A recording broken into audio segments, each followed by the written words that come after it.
जय माता दी। आप सभी को शारदीय नवरात्रि की हार्दिक शुभकामनाएं। माता रानी आप सभी की मनोकामनाएं पूर्ण करें। आज की वीडियो में मैं आपको बताने वाली हूँ नवरात्रि के पहले दिन पूजी जाने वाली माँ शैलपुत्री की पूजा विधि के बारे में। माँ शैलपुत्री की पूजा किस तरह से की जाती है, भोग में माँ को क्या अर्पित करना चाहिए, माँ का प्रिय रंग कौन सा है और माँ शैलपुत्री की पूजा के मंत्र कौन कौन से हैं, बीज मंत्र कौन सा है और किस स्तोत्र का पाठ आज के दिन आपको करना है। इन सभी बातों के बारे में बताने से पहले आप सभी से अनुरोध है, कमेंट बॉक्स में जय माता दी जरूर लिखिएगा। नवरात्रि के पहले दिन माँ भगवती के माँ शैलपुत्री रूप की पूजा की जाती है।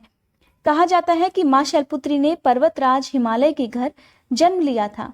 माँ शैलपुत्री के स्वरूप की अगर बात करें तो माँ के दाहिने हाथ में त्रिशूल और बाएं हाथ में कमल है। माँ के मस्तक पर चंद्रमा सुशोभित है। कहा जाता है माँ शैलपुत्री की सच्चे मन से पूजा करने पर चंद्रमा के द्वारा जो भी अशुभ प्रभाव आपकी कुंडली में पड़ते हैं उन सभी से भी मुक्ति मिल जाती है। माँ शैलपुत्री की सवारी नंदी बैल है और माँ के इस रूप को करुणा और स्नेह का प्रतीक माना गया है। माँ शैलपुत्री का प्रिय रंग है सफेद, इसलिए नवरात्रि के पहले दिन माँ को सफेद रंग के फूल और सफेद रंग के वस्त्र अर्पित करने चाहिए। साथ ही सफेद रंग की मिठाई का भोग भी माँ को बहुत प्रिय होता है। माँ शैलपुत्री की पूजा करने से भक्तों को मनोवांछित फल और कन्याओं को उत्तम वर की प्राप्ति होती है। कहा जाता है कि जो निसंतान दंपति हैं, अगर आज के दिन विधि विधान से माँ की पूजा करते हैं तो उन्हें संतान सुख भी प्राप्त होता है। शैल का अर्थ होता है पत्थर और पत्थर को दृढ़ता का प्रतीक माना जाता है। इसलिए आज के दिन जो भी भक्त माँ शैलपुत्री की पूजा करता है तो माँ शैलपुत्री की कृपा से उनके जीवन में स्थिरता और दृढ़ता आती है।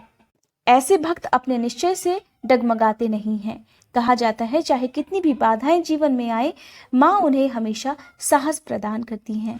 नवरात्रि के पहले दिन कलश स्थापना करने के बाद माँ शैलपुत्री की पूजा और व्रत का संकल्प लिया जाता है। इसके बाद माँ शैलपुत्री की विधि विधान से पूजा करनी चाहिए। उन्हें लाल या सफेद पुष्प, सिंदूर, अक्षत, धूप, गंध आदि अर्पित करने चाहिए। आज के दिन माँ को आप श्रृंगार भी अर्पित कर सकते हैं। इसके बाद दुर्गा चालीसा का पाठ करना चाहिए। श्री दुर्गा सप्तशती के प्रथम अध्याय का पाठ करने से पहले आज के दिन आपको अर्गला और कीलक स्तोत्र का पाठ भी करना चाहिए, जिसकी वीडियो भी आपको मेरे चैनल पर मिल जाएगी। अगर आप नवरात्रि के पूरे उपवास भी रख रहे हो तब भी आपको हर दिन माँ भगवती के जिस भी स्वरूप की आप पूजा जिस दिन कर रहे हैं उनके स्वरूप का नाम लेते हुए संकल्प लेना चाहिए। अगर आप पूजा कर रहे हैं तो पूजा का संकल्प लीजिए, अगर आप व्रत कर रहे हैं तो व्रत का भी संकल्प लीजिए। साथ ही संभव हो तो नवरात्रि के दिनों में आप कन्याओं को उनकी पसंद का कुछ भी सामान, कोई भी गिफ्ट उन्हें दे सकते हैं।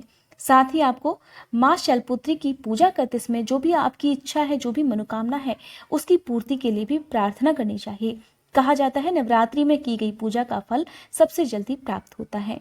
माँ शैलपुत्री की पूजा के विशेष मंत्र हैं ओम देवी शैलपुत्रे नमः। प्रार्थना वंदे वांछित लाभाय चंद्रार्धकृत शेखराम वृषारूढ़ां शूलधरां शैलपुत्रीं यशस्विनीं। देवी की स्तुति। या देवी सर्वभूतेषु माँ शैलपुत्री रूपेण संस्थिता, नमस्तस्यै नमस्तस्यै नमस्तस्यै नमो नमः। इस तरह नवरात्रि के पहले दिन माँ शैलपुत्री के इन विशेष मंत्रों का जाप करना चाहिए। मंत्रों का जाप हमेशा मंदिर में दीपक जलाने के बाद किसी आसन पर बैठकर ही करना चाहिए और मंत्रों का जाप करते समय आपका मुंह उत्तर या फिर पूर्व दिशा की तरफ होना चाहिए। मंत्रों के जाप के बाद श्री दुर्गा चालीसा के प्रथम अध्याय का पाठ किया जाता है, व्रत कथा सुनी जाती है और फिर सबसे अंत में आरती करके, जो कि आपको कपूर से करनी चाहिए, फिर आपको क्षमा याचना करनी चाहिए।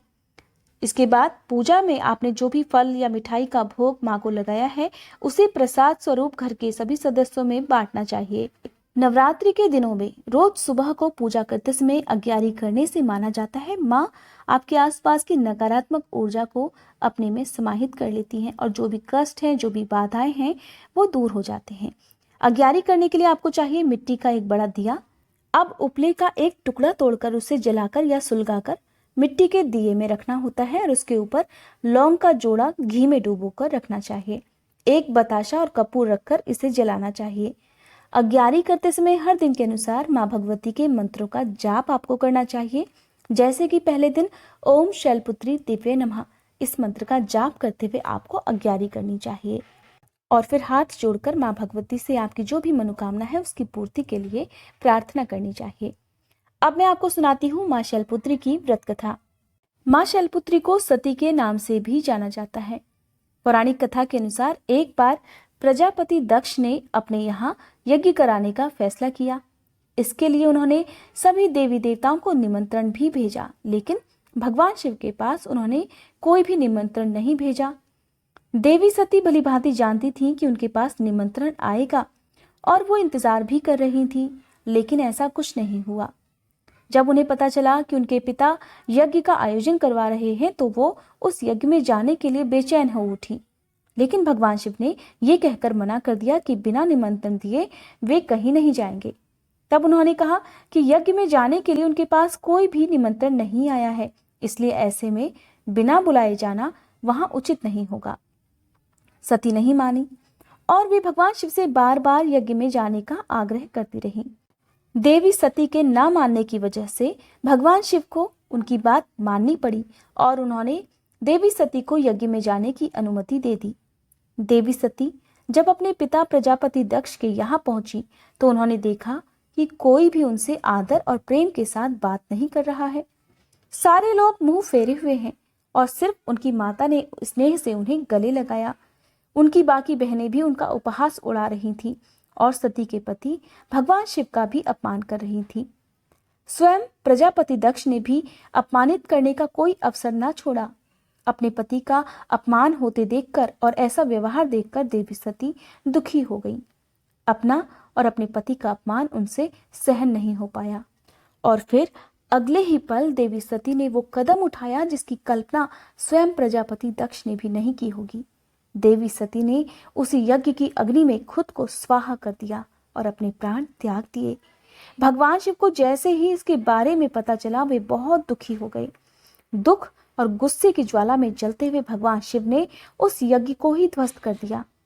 इसी से सती ने फिर हिमालय के यहाँ जन्म लिया और वहां जन्म लेने के कारण ही इनका नाम शैलपुत्री पड़ गया। शैलपुत्री का वास काशी नगरी में वाराणसी में माना जाता है। वहां शैलपुत्री माँ का एक बहुत प्राचीन मंदिर भी है, जिसके बारे में ऐसी मान्यता है कि यहाँ माँ शैलपुत्री के सिर्फ दर्शन करने मात्र से ही भक्तजनों की सभी इच्छाएं पूरी हो जाती हैं। बैल की सवारी करने के कारण इन्हें वृषारूढ़ा भी कहा जाता है। उम्मीद करती हूँ ये वीडियो आपको पसंद आई होगी। अगर ये वीडियो आपको पसंद आई हो तो वीडियो को लाइक, शेयर और मेरे चैनल को सब्सक्राइब करके बेल आइकन प्रेस करना मत भूलिएगा।